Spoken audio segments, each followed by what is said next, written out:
Welcome to the second segment of the fifth lecture on duties and rights.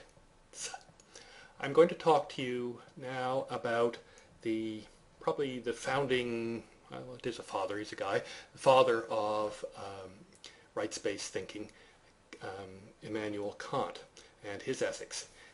We're going to look at it first in terms of the duties that Kant prescribed, and then we'll see how that ties into the rights that his view gave to people.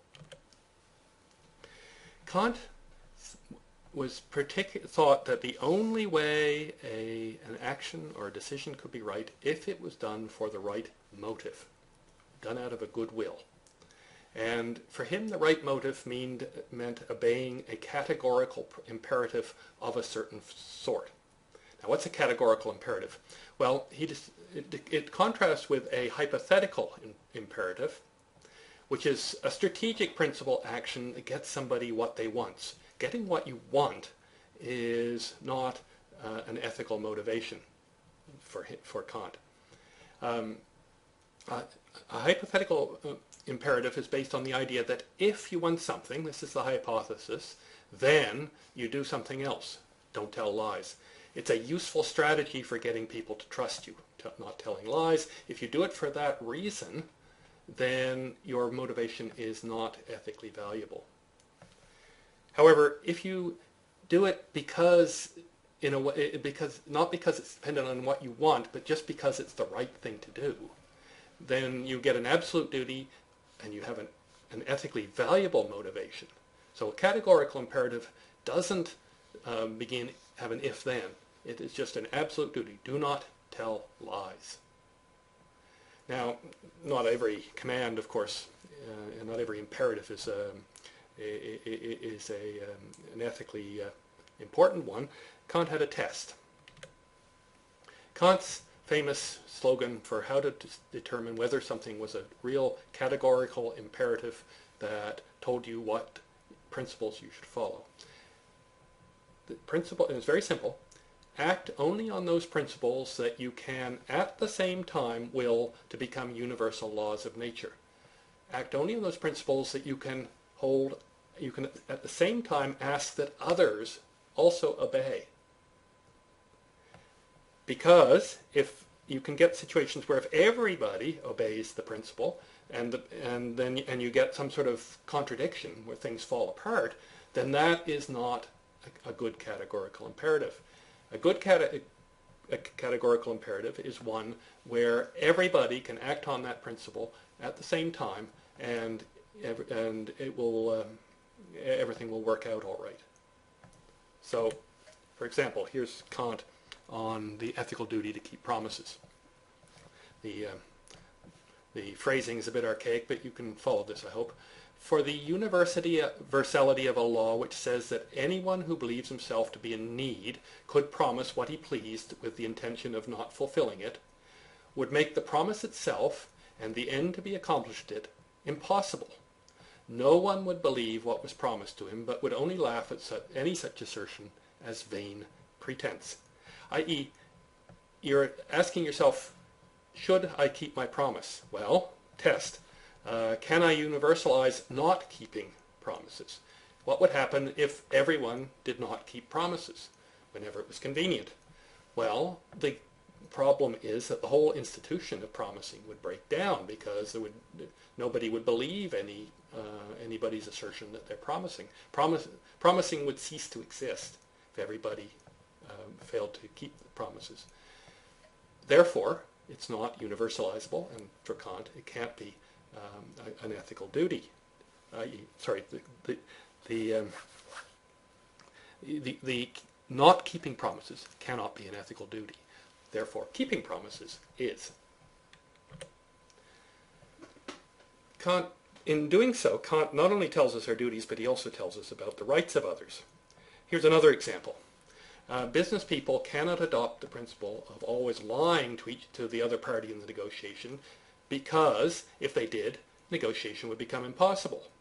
Okay? If everybody lies, nobody will believe anybody, and the whole conversation, negotiation, everything will fall apart.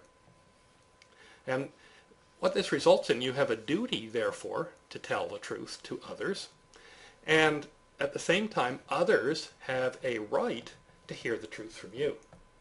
Okay, the duties are duties to others, and they tell us something about the rights of those other people who then therefore have a duty that you owe to them.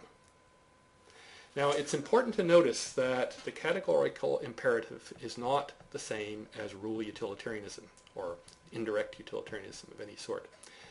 The imperative is not saying that if people adopt the principle of always lying, then everybody will be worse off. That would be the utilitarian view. That may be true, but that's not what Kant is saying. Kant is saying, and it's important to be clear here, that if everybody lies, then the whole institution of conversation and negotiation and talking with other people will break down. And you get a sort of a contradiction when you try to universalize. That's not quite the same thing as saying everybody will be worse off. I mean, again, it is true that everybody will probably be worse off if everybody lies all the time, but that's not Kant's point. Kant's point, to reiterate, is that if everybody lies all the time, then the whole process of trying to assert the truth and tell anybody anything will break down. The problem with this way of thinking can be illustrated with a little philosophical tale of art. Consider again lying. If everyone were to lie, when convenient in conversation would be impossible, so we have a duty to tell the truth. Okay, but what happens in the following little situation? Imaginary and abstract, but it is so with an intent to illustrate a point. An axe murderer comes to the door of your door, looking for your roommate, wanting to kill your roommate. Okay, your roommate is in the back bedroom, but what do you tell the axe murderer? Do you tell the axe murderer, no, your roommate is down at the tavern or down at the police station, maybe is even better, or do you tell them the truth? Tell them that your roommate is in the back room. Well, the Kantian view is that you shouldn't lie, because if everyone were to lie, then conversation and talking with people would become impossible. But that's way too stringent, right? In this case, lying to the axe murderer has obviously much better consequences. This is, of course, a utilitarian thought, but what we have here is utilitarian reasoning outweighing Kantian reasoning. And this is an ethical pluralist point. We don't, to the ethical pluralist, you have to look at what Kant would say and at what the utilitarian would say, and in some cases the Kantian approach is perhaps correct. In other cases, the utilitarian approach is better. In Ross's terms, you had a prima facie duty not to lie when somebody came to the door, but the duty of beneficence, and non-maleficence, not causing harm and trying to do the best for people, overrode that duty, the duty to tell the truth. So this is the weakness of the Kantian viewpoint. Is it's too strict. His notion of duties is too absolute, and we can come up with cases in which this duty has to give way to other sorts of ethical reasons. Okay, so here, pause the video for a moment and think about the following. Which of the following is the best example of a hypothetical imperative? Remember, a hypothetical imperative is an imperative of the if-then sort. It says, if you want something such and such, then do something such and such. So pause the video, think for a moment, and I'll be back. All right, let's look through these answers. We're looking at hypothetical imperative, an imperative based on a person getting what they want, not, to Kant, a valuable motivation. Okay, let's have a look here. We have a direct duty that we owe to animals to avoid making them suffer. Does it say anything about getting something for you? No. Or us? We have nothing. We don't. If anything, we suffer because we probably can't eat them as much as many of us would like to do. So This is, if anything, is a categorical imperative.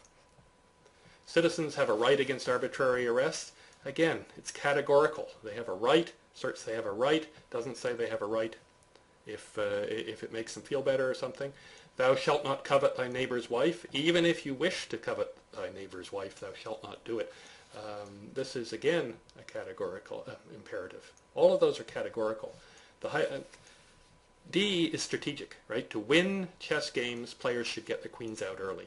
It's a strategy in chess. Maybe it's a good one, maybe it's not. I'm not a good enough player to know. But this is the correct answer, because what it's saying is that in order to win the chess game, to get something that the player wants, the player should do this sort of strategy or make this sort of decision.